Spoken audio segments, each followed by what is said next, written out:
감자 김동인. 싸움, 간통, 살인, 도둑, 징역. 이 세상의 모든 비극과 활극의 근원지인 칠성문 밖 빈민굴로 오기 전까지는 복녀의 부처는 산웅공상의 제2위에 드는 농민이었다.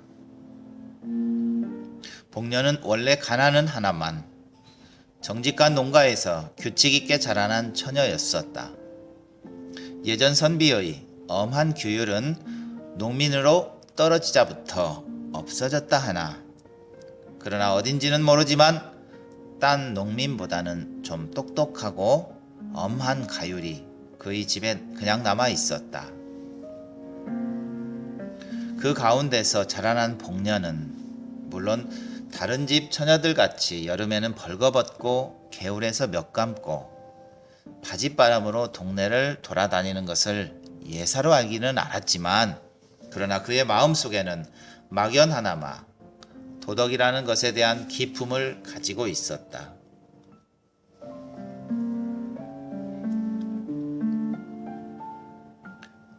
그는 15살 나는 해에 동네 호라비에게 80원에 팔려서 시집이라는 것을 갔다. 그의 새서방, 영감이란 편이 적당할까? 일하는 사람은 그보다 20년이나 위로서 원래 아버지의 시대에는 상당한 농민으로 밭도 몇 마지기가 있었으나 그의 대로 내려오면서는 하나 둘 줄기 시작하여서 마지막에 복녀를 판 80원이 그의 마지막 재산이었다. 그는 극도로 게으른 사람이었다.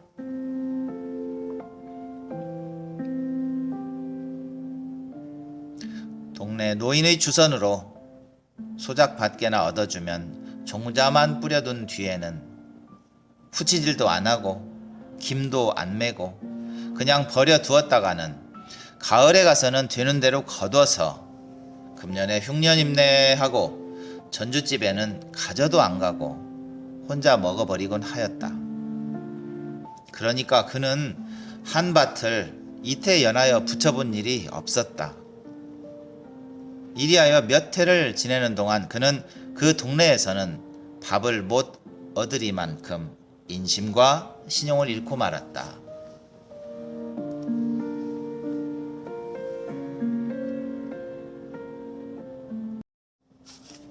복녀가 시집을 온 지 한 3, 4년은 장인의 덕으로 이렁저렁 지내갔으나 예전 선비의 꼴이인 장인도 차마 사위를 밉게 보기 시작하였다. 그들은 처가에까지 신용을 잃게 되었다. 그들 부처는 여러 가지로 은은하다가 할 일 없이 평양 성안으로 막벌이로 들어갔다. 그러나 게으른 그에게는 막벌이나마 역시 되지 않았다. 하루 종일 기재를 지고 연광정에 가서 대동강만 내려다보고 있으니 어찌 막벌이인들 될까. 한 서너 달 막벌이를 하다가 그들은 요행 어떤 집 막간살이로 들어가게 되었다. 그러나 그 집에서도 얼마 안 되어 쫓겨 나왔다. 복녀는 부지런히 주인집 일을 보았지만 남편의 게으름은 어찌할 수가 없었다. 만날 복녀는 눈에 칼을 세워가지고 남편을 채근하였지만 그의 게으른 버릇은 개를 줄 수는 없었다.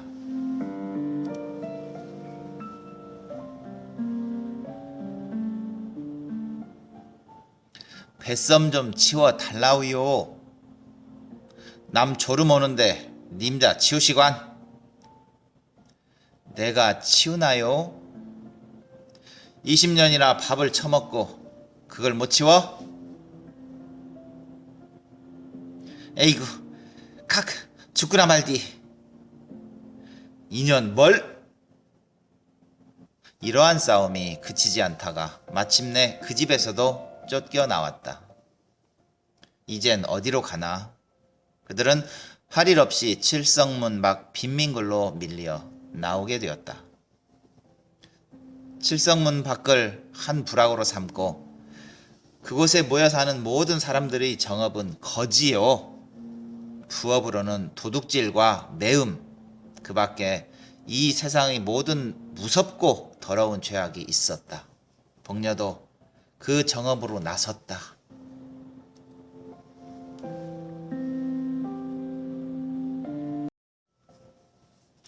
그러나 19살의 한창 좋은 나이의 여편네에게는 누가 밥인들 잘 줄까? 젊은 거의 거랑질은 왜? 그런 소리를 들을 때마다 그는 여러 가지 말로 남편이 병으로 죽어가거니 어쩌니 핑계는 되었지만 그런 핑계에는 단련된 평양 시민의 동정은 역시 살 수가 없었다. 그들은 이 칠성문 밖에서는 가장 가난한 사람 가운데 드는 편이었다. 그 가운데서 잘 수입되는 사람은 하루에 5리짜리 돈푼으로 1원 7, 80전의 현금을 쥐고 돌아오는 사람까지 있었다. 극단으로 나가서는 밤에 돈벌이를 나갔던 사람은 그날 밤 40원을 벌어가지고 그 근처에서 담배 장사를 하기 시작한 사람까지 있었다.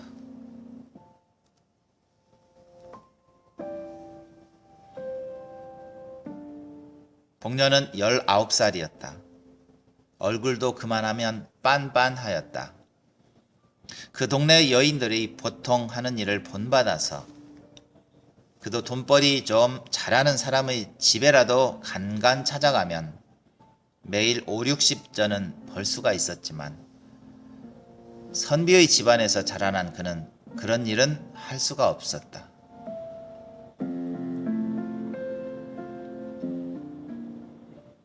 그들 부처는 역시 가난하게 지냈다. 굳은 일도 있었다. 기자묘 솔밭에 송충이가 끓었다. 그때 평양루에서는 그 송충이를 잡는데 은혜를 베푸는 뜻으로 칠성문 밖 빈민굴의 여인들을 인부로 쓰게 되었다. 빈민굴 여인들은 모두가 자원을 하였다. 그러나 뽑힌 것은 겨우 50명쯤이었다. 복녀도 그 뽑힌 사람 가운데 한 사람이었다. 복녀는 열심으로 송충이를 잡았다. 소나무에 사다리를 놓고 올라가서는 송충이를 집게로 잡아서 약물에 잡아놓고 또 그렇게 하고 그의 통은 잠깐 사이에 차곤 하였다. 하루에 32전씩의 품삯이 그의 손에 들어왔다.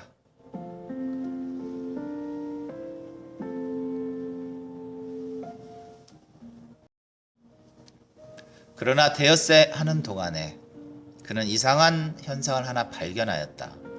그것은 다른 것이 아니라 젊은 여인부 한 연하문 사람은 언제든 송충이는 안 잡고 아래서 지절거리며 웃고 날뛰기만 하고 있는 것이었다.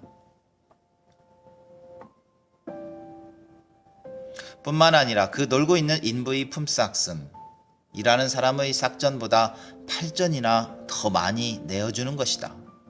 감독은 한 사람뿐이었는데 감독도 가들이 놀고 있는 것을 묵인할 뿐 아니라 때때로 자기까지 섞어서 놀고 있었다. 어떤 날 송충이를 잡다가 점심때가 되어서 나무에서 내려와서 점심을 먹고 다시 올라가려 할 때에 감독이 그를 찾았다. 복내, 왜 그럽니까? 좀 나오라. 그는 말없이 감독 앞에 갔다. 네, 뒤 좀 가보자. 뭘 하게요? 글쎄, 가디오 형님. 그는 돌아서면서 부인들 모여 있는 대로 고함쳤다. 형님도 갑세다. 싫다 얘. 둘이서 재미나게 가는데 내가 무슨 맛에 가 갔니? 복녀는 얼굴이 새빨갛게 되면서 감독에게로 돌아섰다.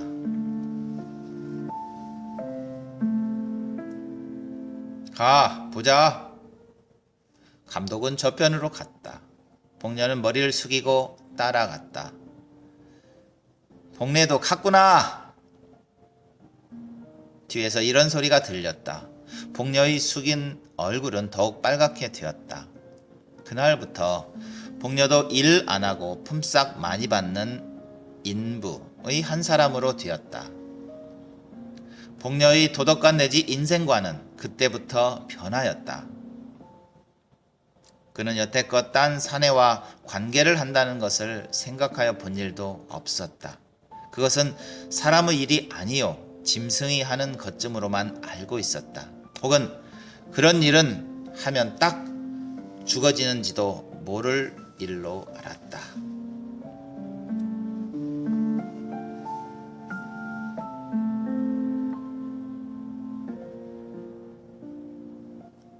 그러나 이런 이상한 일이 다시 있을까? 사람인 자기도 그런 일을 한 것을 보면 그것은 결코 사람으로 못할 일도 아니었다. 게다가 일 안 하고도 돈 더 받고 신장된 육회가 있고 빌어먹는 것보다 점잖고 일본 말로 하면 삼박자 같은 좋은 일이 이것뿐이었다. 이것이야말로 삶의 비결이 아닐까. 뿐만이 아니라 이 일이 있은 뒤부터 그는 처음으로 한계 사람으로 된 것 같은 자신까지 얻었다. 그 뒤로부터는 그의 얼굴에 조금씩 분도 발리게 되었다.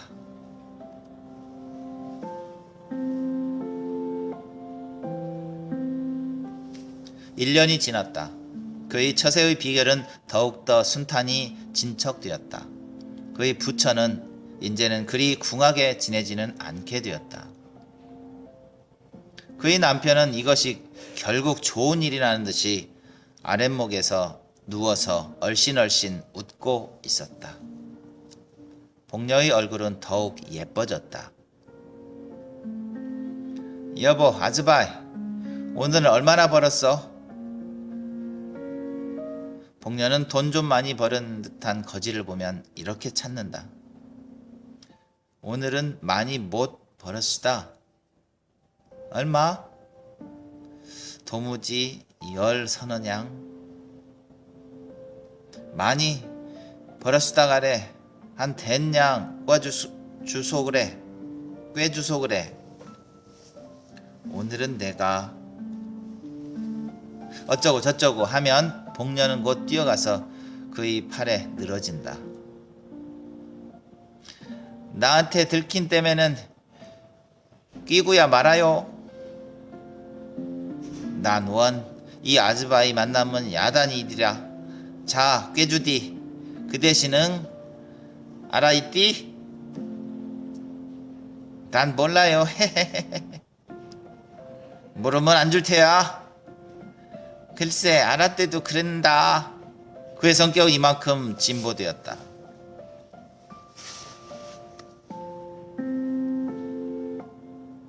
가을이 되었다. 칠성문 밖 빈민굴의 여인들은 가을이 되면 칠성문 밖에 있는 중국인의 채마밭에 감자며 배추를 도둑질하러 밤에 바구니를 가지고 간다. 복녀도 감자 깨나 도둑질하여 왔다. 어떤 날 밤 그는 고구마를 한 바구니 잘 두둑하여 가지고 이젠 돌아가려고 일어설 때에 그의 뒤에 시커먼 그림자가 서서 그를 꽉 붙들었다. 보니 그것은 그 밭 주인인 중국인 왕서방이었다. 복녀는 말도 못하고 멀찐멀찐 발 아래만 보고 있었다. 우리 집에 가. 왕서방은 이렇게 말하였다.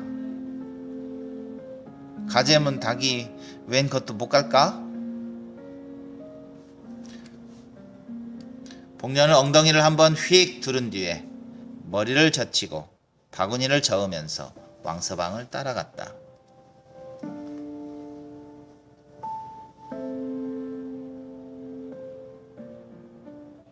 한 시간쯤 뒤에 그는 왕서방의 집에서 나왔다. 그가 밭 고랑에서 길로 들어서려 할 때에 문득 뒤에서 누가 그를 찾았다. 복녀 아니여? 복녀는 휙 돌아서 보았다. 거기는 곁집 여편네가 바구니를 끼고 어두운 밭고랑을 더듬더듬 나오고 있었다. 형님이 됐을까? 형님도 들어갔댔을까? 님자도 들어갔댔나? 형님은 지집에? 나? 눅서방네 집에. 님자는? 난 왕서방네. 형님 얼마 받았소? 눅서방 그 깍쟁이 놈 배추 3팩이. 난 3원 받았다. 복녀는 자랑스러운 듯이 대답하였다.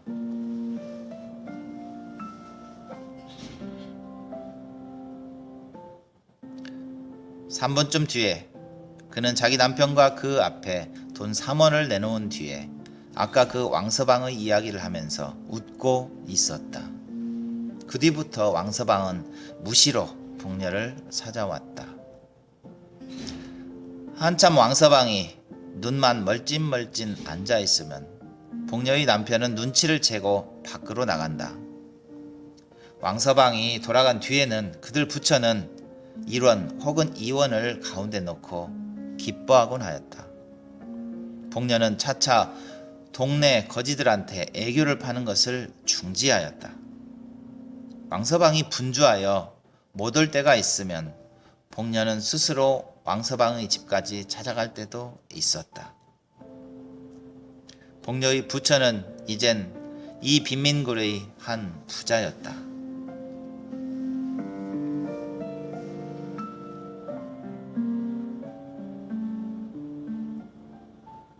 그 겨울도 가도 봄이 이르렀다.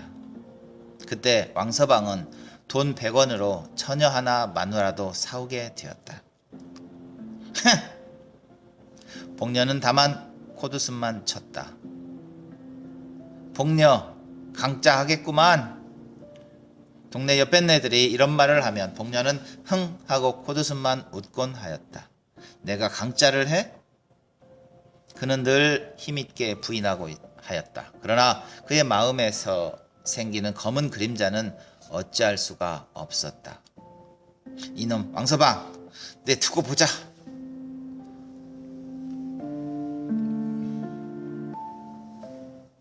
왕서방이 색시를 데려오는 날이 가까워 왔다.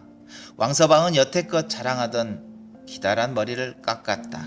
동시에 그것은 새색시의 의견이라는 소문이 퍼졌다. 흥! 복녀는 역시 콧웃음만 쳤다. 마침내 새색시가 오는 날이 이르렀다. 칠보 단장에 살인교를 탄 색시가 칠성문 밖 채마밭 가운데에 있는 왕서방의 집에 이르렀다. 밤이 깊도록 왕서방의 집에는 중국인들이 모여서 별난 악기를 뜯으며 별난 곡조로 노래하며 야단이었다. 복녀는 집 모퉁이에 숨어 서서 눈에 살기를 띠고 방 안의 동정을 듣고 있었다.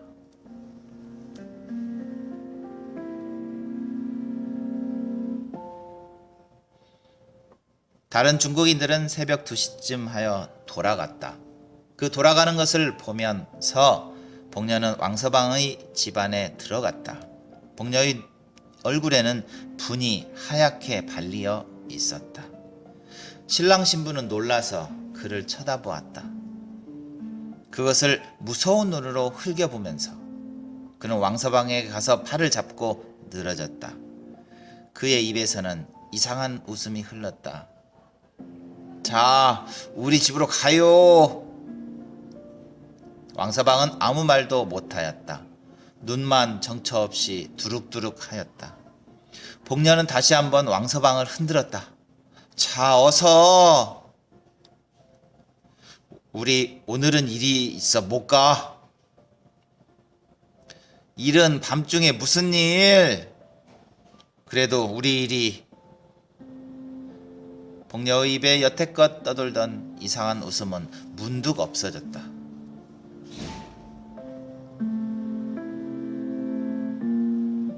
이까짓 것! 그는 발을 들어서 치장한 신부의 머리를 찼다. 자, 가자우! 가자우! 왕서방은 와들와들 떨었다. 왕서방은 복녀의 손을 뿌리쳤다. 복녀는 쓰러졌다. 그러나 곧 일어섰다.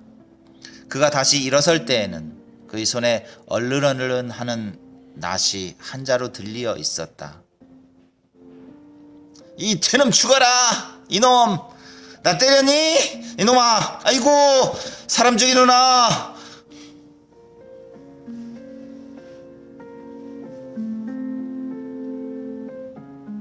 그는 목을 놓고 쳐울면서 낫을 휘둘렀다.